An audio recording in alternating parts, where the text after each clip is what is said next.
Bismillahirrahmanirrahim and welcome everybody to today's class, and the topic is primary healthcare.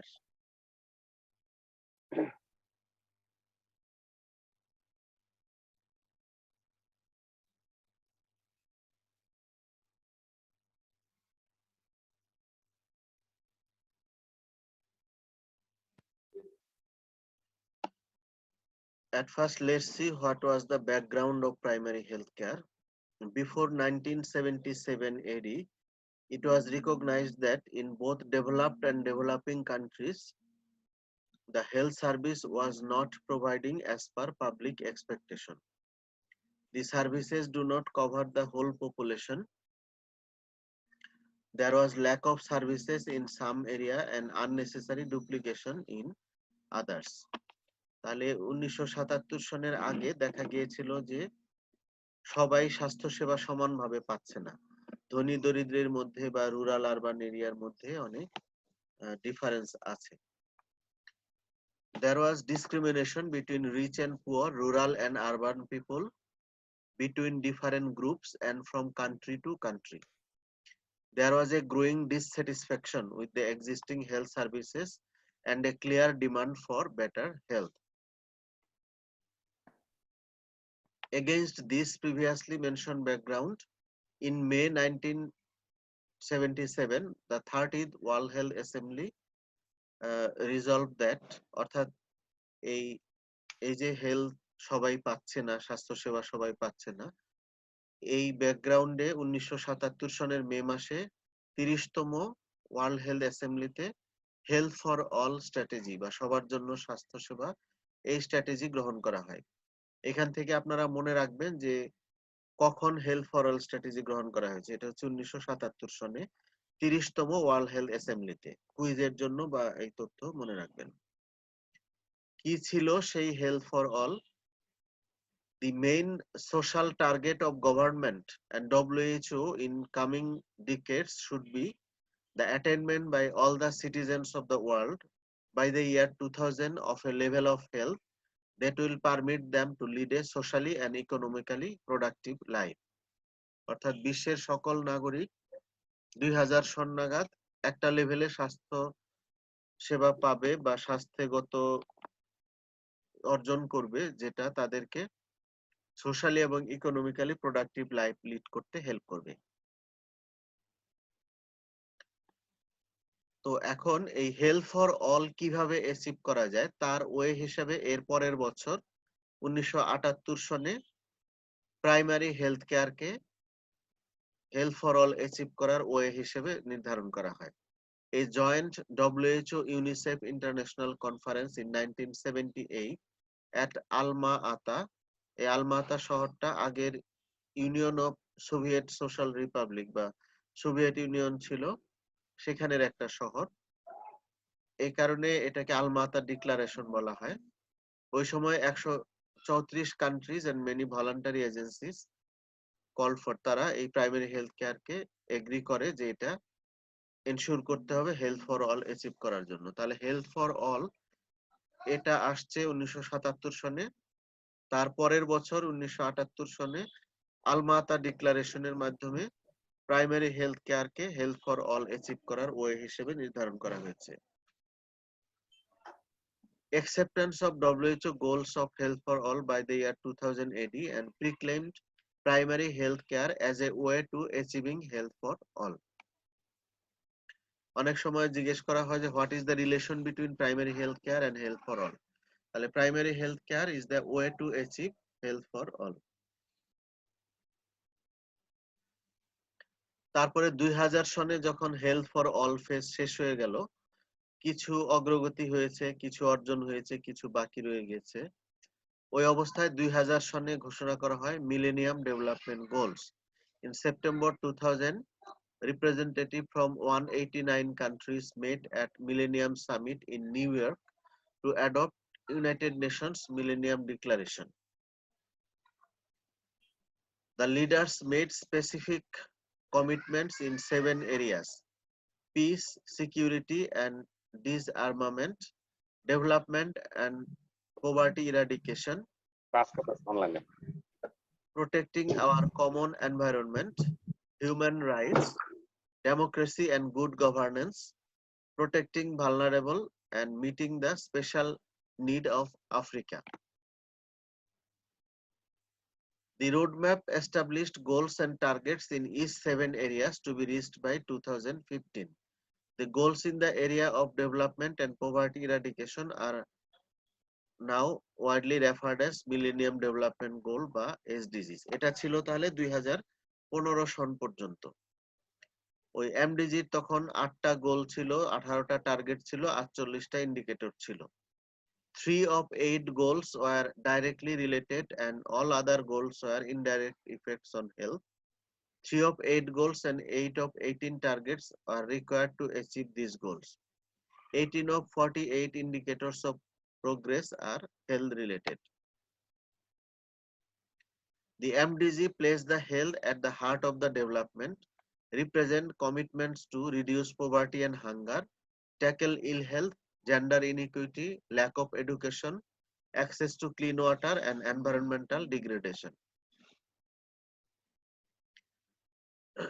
2015 সনে দেখা গেল যে অনেক অগ্রগতি হয়েছে, কিছু অ্যাচিভমেন্ট হয়েছে, তারপরে আরো প্রয়োজন। তখন in paragraph 51 United Nations resolution of September 2015 SDGs বা Sustainable Development Goal এই স্ট্র্যাটেজি নেওয়া হয়, officially known as Transforming Our World, the 2030 Agenda for Sustainable Development. SDGs are an intergovernmental set of aspiration goals with 169 target. অর্থাৎ এখন SDG চলমান, এখন আমরা যে ফেজে আছি এটা হচ্ছে এসডিজি ফেজ। এটা 30 সন পর্যন্ত টার্গেট এবং গোল সেট করে দেওয়া আছে। The progress in health depends vitally on stronger health system based on primary health care. Medicine will continue to evolve as long as man's quest for better health continues. Health for all এটা যদি আমরা আরেকটু detail দেখি তাহলে in 1977 the member countries of WHO at 30th World Health Assembly define health for all as, এই ডেফিনেশনটা মুখস্থ করে ফেলবেন সবাই, attainment of a level of health that enable every individual to lead a socially and economically productive life.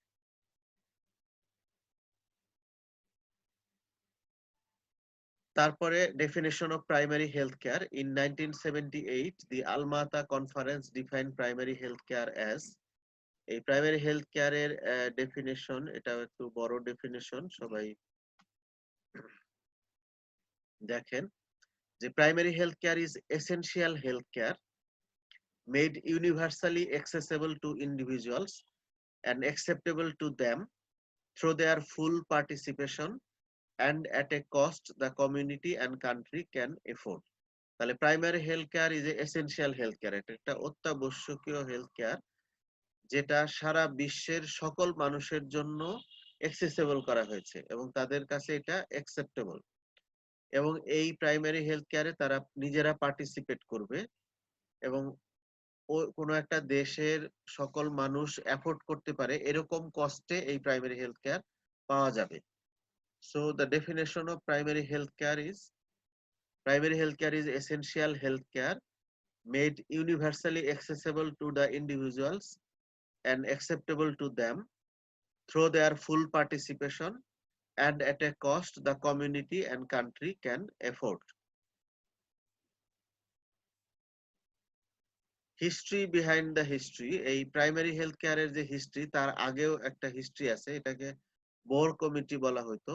কেন এটা বলছি, in 1946 the Boer committee in India proposed a primary healthcare delivery system.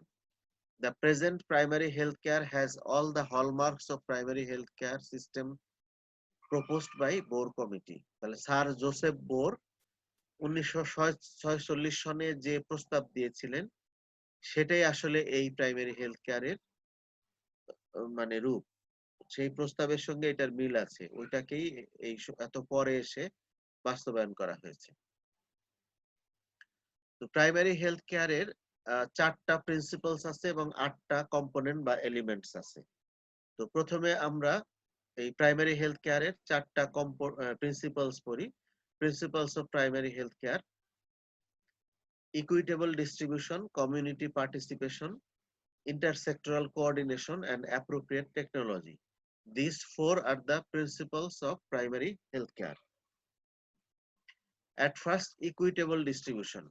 তো এটা বোঝার জন্য আমাদেরকে প্রথমেই ইকুয়াল এবং ইকুইটেবল এই দুইটার পার্থক্য বুঝতে হবে। ইকুয়াল মানে হচ্ছে সবাইকে সমানভাবে কোনো কিছু বন্টন করে দেওয়া, কিন্তু ইকুইটেবল মানে হচ্ছে যার চাহিদা বেশি তাকে বেশি দিব, যার চাহিদা কম তাকে সেই চাহিদা মতো দিব, সবাইকে সমান দিব না। তাহলে ইকুইটেবলের বেসিস হচ্ছে একজনের নিড কেমন, ডিমান্ড কেমন, তার উপর ভিত্তি করে তাকে সার্ভিস হোক কোনো কিছু ডিস্ট্রিবিউট করার হোক করব। তাহলে এখানে কিন্তু ইকুয়াল ডিস্ট্রিবিউশন বলা হয়নি। প্রাইমারি হেলথ কেয়ারের ক্ষেত্রে প্রথম যে প্রিন্সিপাল এটা হচ্ছে equitable distribution. Distribution of health services and resources among the population according to the needs and demands, or need-based preferential allocation of health services and resources among the population. এটাই হচ্ছে equitable distribution. Then community participation, meaningful involvement of people of the community in planning, implementation and maintenance of health services. এই community participation নিয়ে অনেকের misconception থাকে যে কোনো একটা প্রোগ্রামে অংশগ্রহণ করা, ইপিআইয়ের টিকা দেয়া হচ্ছে, আমি আমার বাচ্চার টিকা দিলাম, এটা কিন্তু কমিউনিটি পার্টিসিপেশন না। কমিউনিটি পার্টিসিপেশন হচ্ছে যে ইপিআই টিকা প্রদানের ক্ষেত্রে যদি আমি সহায়তা করি, সেটা হচ্ছে কমিউনিটি পার্টিসিপেশন। অর্থাৎ meaningful involvement of the people of the community in planning, implementation and maintenance of health service. আমি যদি আরো কিছু উদাহরণ দিই তাহলে ক্লিয়ার হবে। যেমন আমাদের দেশে এনআইডি বা জাতীয় টিকা দিবস, ন্যাশনাল ইমিউনাইজেশন ডে পালন করা হয়। তখন 5 বছরের নিচের বাচ্চাদেরকে এই যে এটা হচ্ছে মূলত পোলিও টিকা খাওয়ানোটাই মেইন উদ্দেশ্য ছিল। পোলিও টিকার পাশাপাশি অনেক সময় কৃমির ওষুধ খাওয়ানো হয়, ভিটামিন এ ক্যাপসুল খাওয়ানো হয় এই এনআইডি তে। তো এনআইডি তে এই ওরাল পোলিও ভ্যাকসিন অথবা ভিটামিন এ ক্যাপসুল বা কৃমির ওষুধ খাওয়ানোর জন্য সরকারি লোকজন আছে প্রত্যেক হসপিটালে, কিন্তু এর বাইরেও বিভিন্ন স্কুলে অথবা কোনো রেল স্টেশনে, বাস স্টেশনে, শহরের মোড়ে মোড়ে এই টিকা খাওয়ানো হয়। তো সেই কাজটা কে করে? সরকারি কর্মচারী কর্মকর্তার পাশাপাশি কিছু ভলান্টিয়ার এই কাজ করে, কিছু শিক্ষক, কিছু যুবক শ্রেণী এই ভলান্টিয়ার হিসেবে তারা টিকা খাওয়ায়।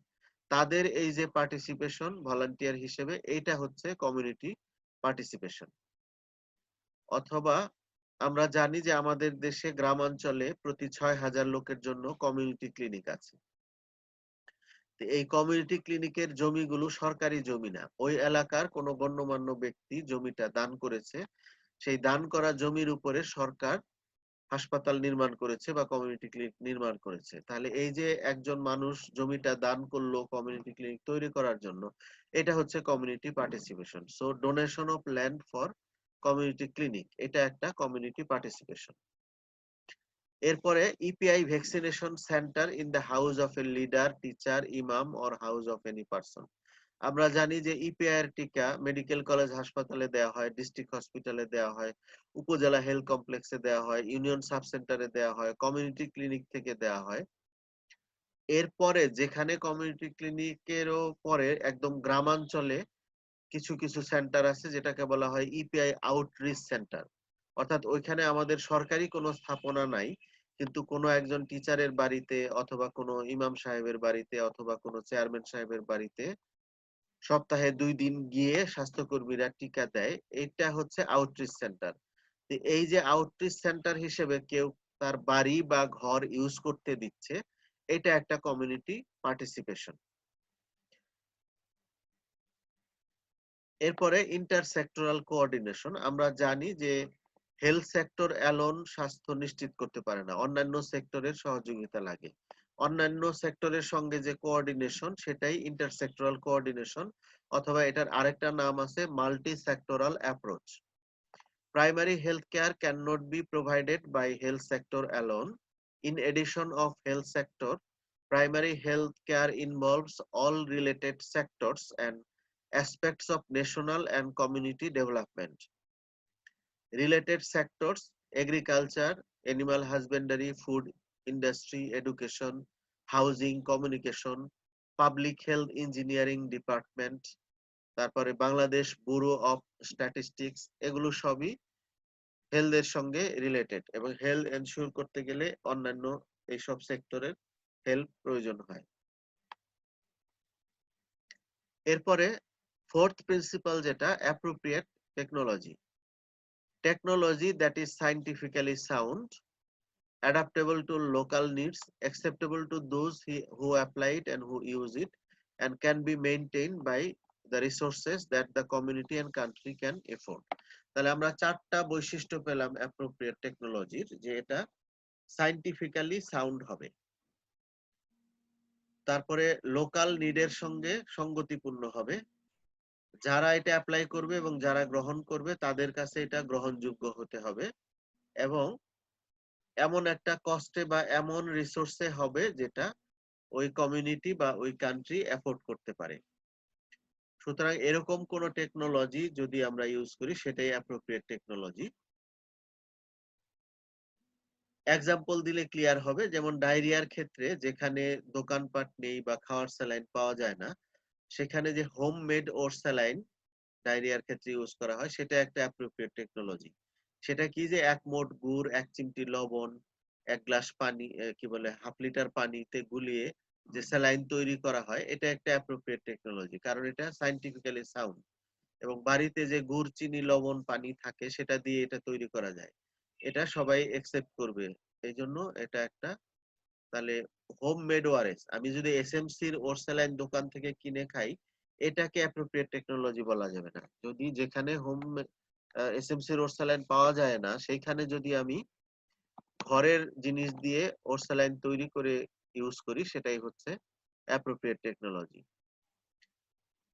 আরেকটা উদাহরণ হচ্ছে যে আমরা জানি যে বাচ্চার বয়স যখন 6 মাস হয়ে যায় তখন আমরা বাচ্চাকে বাড়তি খাবার দেই দুধের পাশাপাশি, বুকের দুধের পাশাপাশি, সেটাকে বলে উইনিং ফুড। তো এই উইনিং ফুড আহামরি কোনো খাবার হইতে হবে এমন না। গ্রামের সাধারণ মানুষের ঘরে একটু চাল থাকে, ডাল থাকে, তেল থাকে, সবজি থাকে, ডিম থাকে। তো এগুলো মিশিয়ে যদি খিচুড়ি রান্না করে দেয়া হয় তাহলে সেটা বাচ্চার জন্য একটা আদর্শ খাবার হয়। তাহলে khichuri as a weaning food for the children, এটা একটা অ্যাপ্রোপ্রিয়েট টেকনোলজির এক্সাম্পল। কোন বইয়ে বাইফার্কেটেড নিডল উদাহরণ হিসেবে দেয়া আছে অ্যাপ্রোপ্রিয়েট টেকনোলজি। এটা আমি জীবনে কখনো দেখি নাই, এটা হয়তো কোনো এক সময় আগে ছিল, কাজে এই ধরনের কোনো উদাহরণ বলা যাবে না, এটা নাই। স্বাধীনতার পর থেকে এই ধরনের কোনো নিডল ইউজ হয় না, এখন হচ্ছে one time syringe needle use হয়, কাজে bifurcated needle as an example of appropriate technology বলা যাবে না। আচ্ছা, এরপরে আসি আমরা elements or components of primary health care. 8টা কম্পোনেন্ট আছে। এক নাম্বার হচ্ছে education concerning prevailing health problems and the methods of preventing and controlling them. Number 2, promotion of food supply and proper nutrition. Number 3, adequate supply of safe water and basic sanitation. Maternal and child health care including family planning. কোন এরিয়াতে safe water supply ensure হয়েছে এটার একটা indicator আছে, সেটা হচ্ছে যে কারো বাড়ির 15 মিনিট ওয়াকিং ডিস্টেন্সের মধ্যে যদি সেফ ওয়াটারের সোর্স থাকে তাহলে সেটাই হচ্ছে বলা যাবে যে সেফ ওয়াটার নিশ্চিত হয়েছে। 15 মিনিট হেঁটে যাওয়া যায় এরকম দূরত্বের মধ্যে সেফ ওয়াটার থাকলে, একদম সবার বাড়িতেই থাকতে হবে এমন না। এরপরে 5 number component immunisation against major infectious diseases, prevention and control of locally endemic diseases, appropriate treatment of common disease and injuries, and provision of essential drugs. So these are the 8 components of primary health care. মনে রাখবেন component বা element 8টা আর principal 4টা, এই দুইটার মধ্যে যেন প্যাচ না লাগে, কোনটা কম্পোনেন্ট কোনটা প্রিন্সিপাল কেয়ারফুলি মনে রাখবেন। আমরা primary health care and Bangladesh situation দেখি। Essence of the primary healthcare was time-honored craving for the people of Bangladesh. Implementation of primary healthcare programs was a challenge for Bangladesh due to so many limitations. Bangladesh adopted Almata Charter and started primary healthcare from 1978 with selective approach in two then Thanos. ওই সময়ের দুইটা থানায় প্রথম primary health care শুরু হয়। একটা ছিল Sreepur of Gazipur and Kalihati of Tangail. এই দুইটা উপজেলায় প্রথম প্রাইমারি হেলথ কেয়ার চালু হয়। এখন সব উপজেলায় আছে, সারা দেশেই চালু হয়েছে। এরপরে আমরা দেখব যে levels of health care services in Bangladesh. Healthcare services should be organized in such a way that it is cost effective, properly managed and universally available. Healthcare service in Bangladesh are organized in 3 levels: primary level, secondary level and tertiary level. Each level is supported by referral service at the next higher level. Primary level, this is the first level of contact between an individual and the health system. A majority of the health service needs of community can be made at this level, which is closest to the people. These include Upojala and below. Organizations in primary level: Upojala Health Complex, Union Health and Family Welfare Center or Union Sub-Center or Family Welfare Center, and Community Clinic or CC. Then secondary level, this level deals with more complicated health problems. Services provided in this level are mostly curative in nature. Secondary health care is provided by district hospitals, often called general hospitals or Shodor hospitals. District hospital, also called general hospital or Shodor hospital, varies in bed number. District hospital bed number 50 to 300. Usually each district has a Shodor hospital. Tertiary level, this level deals with highly specialized services provided at the regional and national level hospitals and specialized hospital. Tertiary level includes regional medical college hospitals, super specialized hospitals such as NICVD, National Institute of Cardiovascular Diseases, BSMMU, Bardem, IDH or Infectious Disease Hospital, Cancer Hospital, তারপরে নিগনু, তারপরে national heart foundation hospital, এগুলো। BSMU মানে Bangabandhu Sheikh Mujib medical university, BIRDEM হচ্ছে Bangladesh institute of research and rehabilitation diabetic endocrine metabolic disorder, নিগডো national institute of kidney disease and urology, আর NHFS হচ্ছে national heart foundation hospital. Medical College Hospital, these are regional hospitals of Bangladesh. These are hospitals of tertiary level.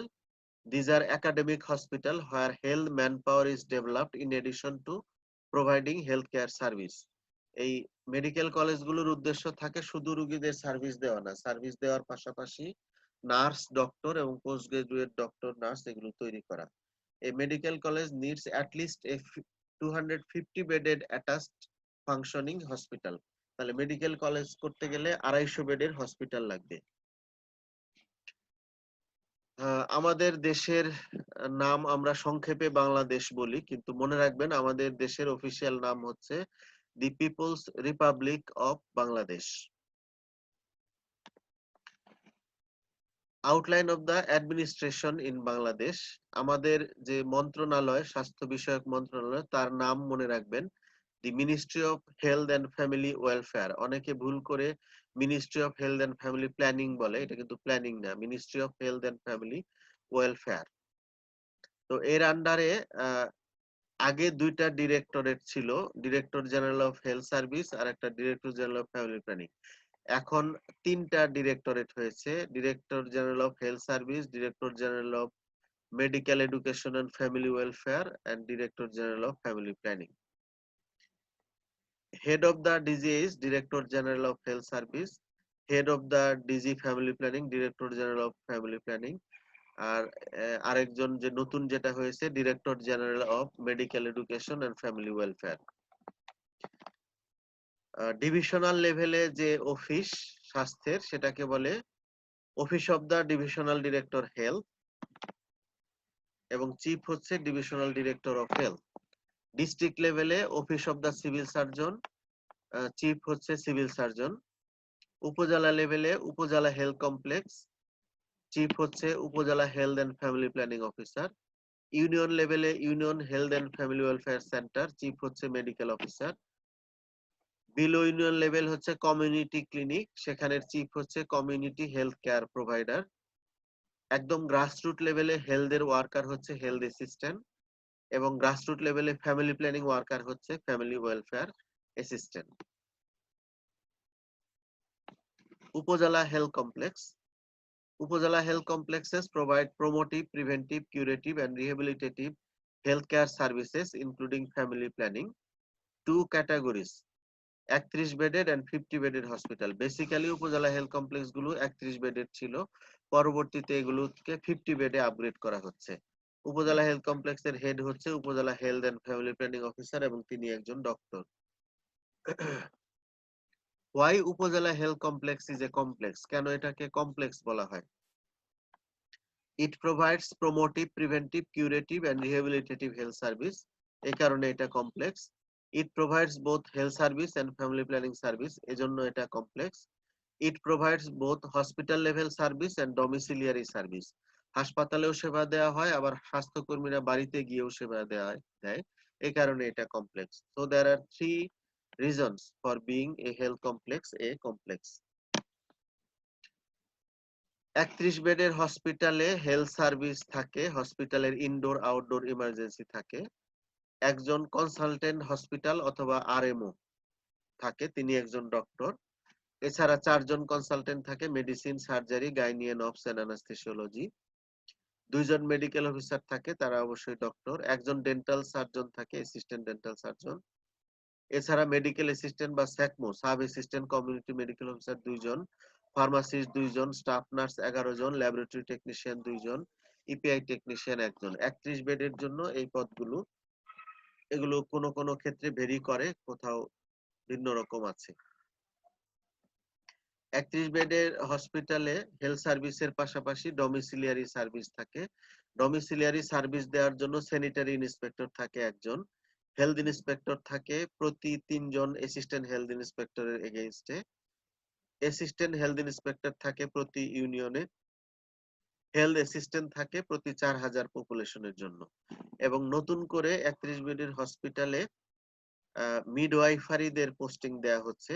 প্রতি উপজেলা health কমপ্লেক্সে 4 জন করে midwifery, যারা delivery service conduct করবে, normal vaginal delivery, তার জন্য 4 জন করে মিডওয়াইফারি পোস্টিং দেয়া হয়েছে অনেক জায়গায়।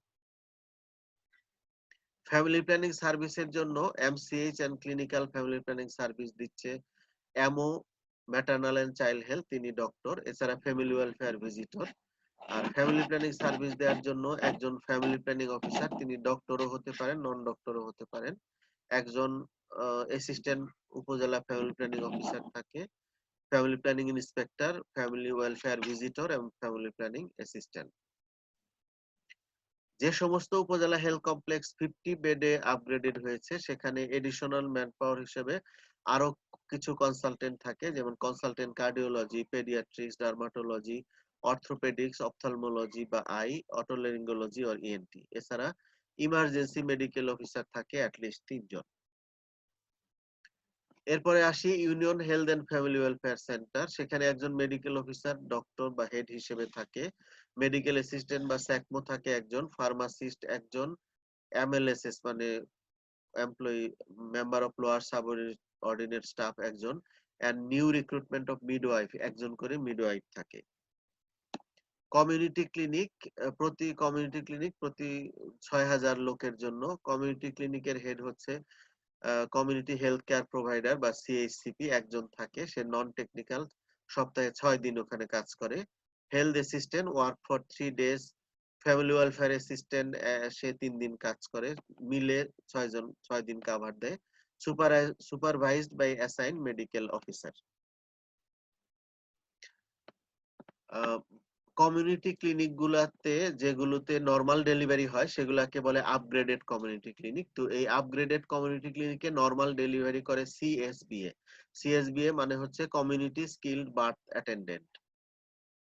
ফিমেল যে হেলথ, আপনারা জানেন যে ফ্যামিলি ওয়েলফেয়ার অ্যাসিস্ট্যান্ট সবসময় ফিমেল হয়, আর হেলথ অ্যাসিস্ট্যান্ট মেলও হতে পারে ফিমেলও হতে পারে। তো ফিমেল হেলথ অ্যাসিস্ট্যান্ট এবং ফ্যামিলি ওয়েলফেয়ার অ্যাসিস্ট্যান্ট যাদেরকে ৬ মাসের ট্রেনিং দেওয়া হয় ডিস্ট্রিক্ট হসপিটালে নরমাল ভ্যাজাইনাল ডেলিভারির উপরে, তাদেরকে বলা হয় CSBA. CSBA work in the upgraded community clinic where there is facilities for normal vaginal delivery and proper referral system. Remote centre, যেখানে আমাদের কমিউনিটি ক্লিনিকের চাইতেও রিমোট, যেখানে সরকারি হাসপাতাল নাই, সেখানে ইপিআই আউটরিচ সেন্টার, অর্থাৎ কারো বাড়িতে বা কোনো একটা স্কুলে বসে ইপিআই টিকা দেওয়া হয় সপ্তাহে 2 দিন, সেটাকে বলে ইপিআই আউটরিচ সেন্টার। একইভাবে ফ্যামিলি প্ল্যানিং সার্ভিস যদি কোনো বাড়ি বা স্কুল থেকে দেওয়া হয় সেটাকে বলে স্যাটেলাইট ক্লিনিক। জিনিস একই, ইপিআই এর ক্ষেত্রে আউটরিচ সেন্টার বলা হয়, ফ্যামিলি প্ল্যানিং সার্ভিসের ক্ষেত্রে বলা হয় স্যাটেলাইট ক্লিনিকস। লেকচারের লাস্ট অংশে হচ্ছে major social and health problems of Bangladesh. আমাদের দেশের হেলথ এবং সোশ্যাল প্রবলেম, আমি তাড়াতাড়ি করছি কারণ 40 মিনিটে আমার ক্লাস বন্ধ হয়ে যাবে। Population problem, communicable disease problems, non communicable disease problem, nutritional problems, medical care problems, environmental sanitation problem. Population প্রবলেমের মধ্যে unemployment, poverty and high dependency. Communicable disease প্রবলেমের মধ্যে diarrhoeal disease including cholera, acute respiratory tract infection, typhoid, tuberculosis, tetanus, diphtheria, venereal diseases, malaria, কালাজ্বর, filariasis, worm infestation. Non communicable ডিজিজের মধ্যে diabetes, hypertension, coronary artery disease, obesity, cancer, chronic obstructive pulmonary disease, asthma, stroke, chronic renal failure, senility বা geriatric problem, arthritis and related diseases, nervous and mental diseases, degenerative diseases, blindness, permanent results of accidents, chronic results of communicable disease like hepatocellular carcinoma and cervical cancer.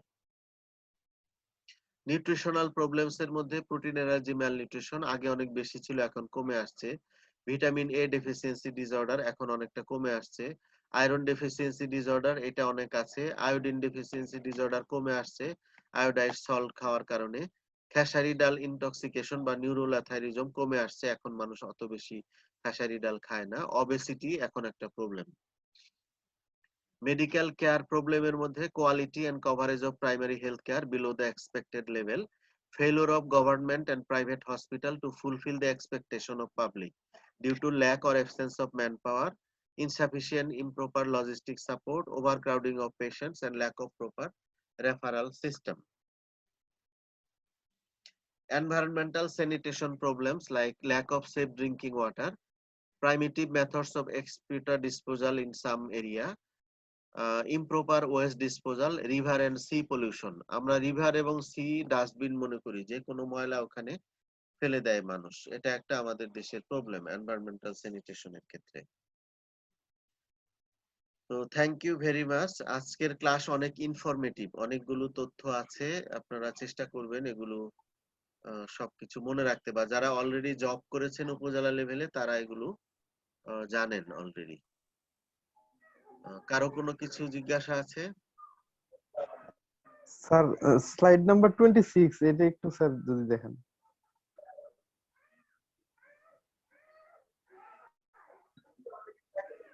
Slide number 26.